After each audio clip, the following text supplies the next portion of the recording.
Good morning, gorgeous ones. I am here today in my bathrobe without my hair washed. It's a weird thing to do a live in your bathrobe with your hair not washed. But as you know, we absolutely pride ourselves on being real.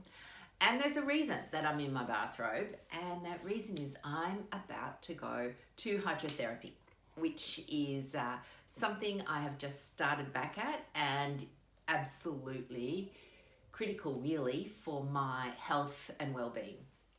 So what I'm going to talk to you today about is this concept of making the right thing easy and the wrong thing hard.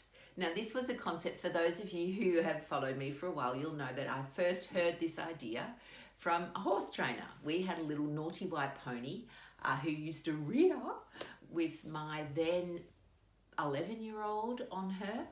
And so we took the pony and the child to a trainer, this great guy called Dan Maloney, and he had this concept that he called make the right thing easy, make the wrong thing hard. So the wrong thing, obviously, in this case was the horse rearing. The right thing was for the horse to go forward.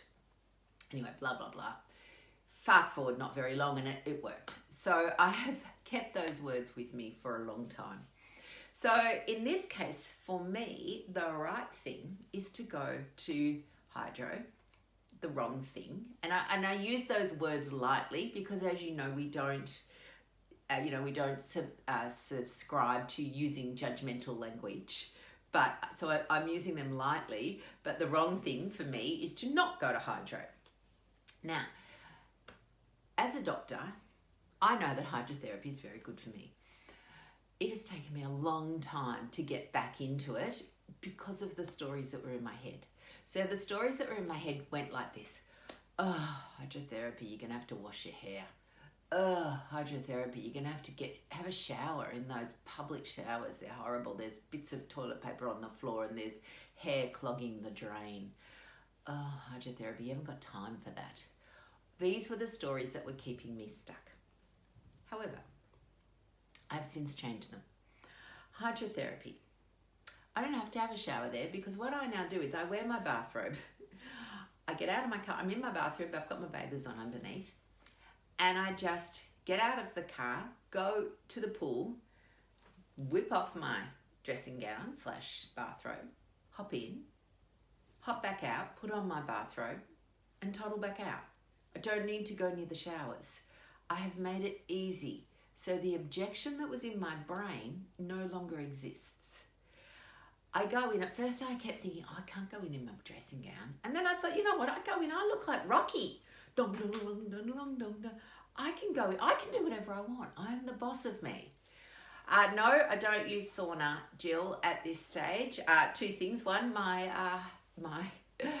hydrotherapy pool doesn't have a sauna, but also clearly with COVID, there is no way I'm saunaing at this stage. I do not want to be sharing air in a closed, confined space with anyone else.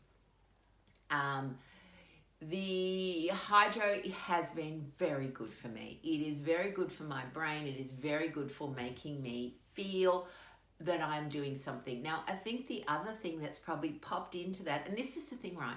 You sometimes need to hear the message many times. So at the start of the year, I was doing some myotherapy for a few little niggles, and she kept saying to me, you need to move, Lucy. You need to go to the pool, Lucy. And I'm going, yes, I know. I don't want to. In my head, I didn't tell her that. And then this month, in our beautiful members, we're doing Strength Timber. We're talking all about how do you get strong as women? What can you do as women to be stronger? And we've got, an exercise program for them. And in my head, I'm going, oh, I can't do that. And then I thought, you know what? I can. I just need to do it differently. So then I went, right, what else can I do to make the right thing easy? So one of the other things I used to do, because I used to be a swimmer, so in my head it was all about how did I used to do it? Well, I would go to swimming before work. It was easy back then. Getting out of the pool was easy. Quick shower, no problem, and off I'd go to work. It was time efficient. I've realised I have to change that idea. I don't want to go before work, because if I go before work, then I'm having to shower there, and that became too hard because, again, I've got to carry a big bag with makeup, hair dryers, work clothes. It all just made it too hard. Whereas now I go when I'm not going to work and I just rock in my rocky outfit, and it's simple. So this idea of making the right thing easy and the wrong thing hard is really important, and coming up with ways to do that. I'll give you one more example before we finish. So we did a challenge last month about no snacking on the couch, essentially. So that used to be my thing. We'd have our dinner, and then we'd go to the couch to watch whatever movie, and I would bring my dessert. And I would make it very efficient, because again, in my head, I'm thinking, I don't want to have to use up all my muscles getting up and down off the couch.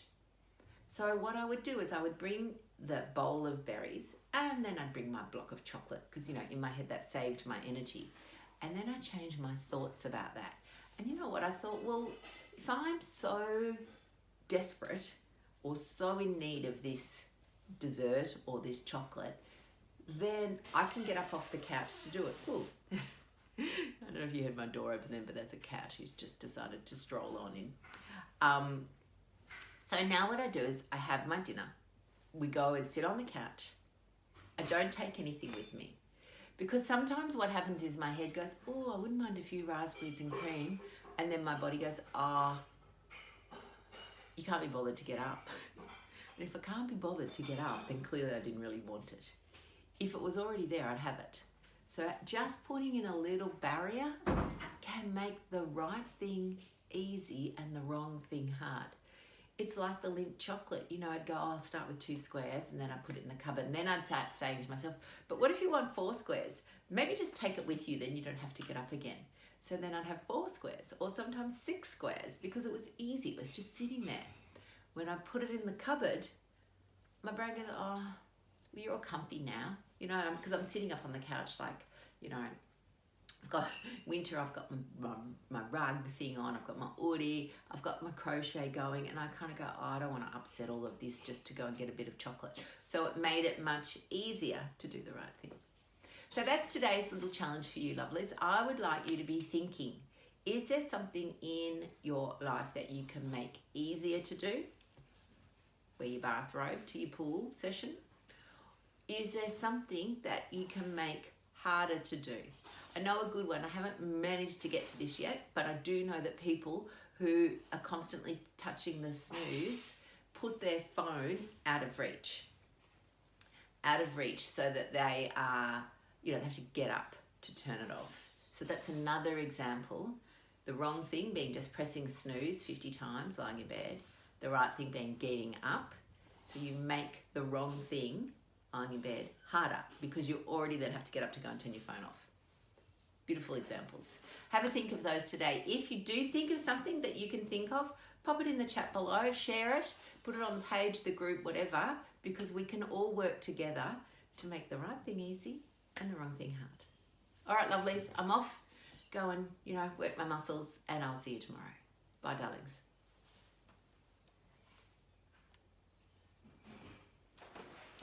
Still waiting for that film crew.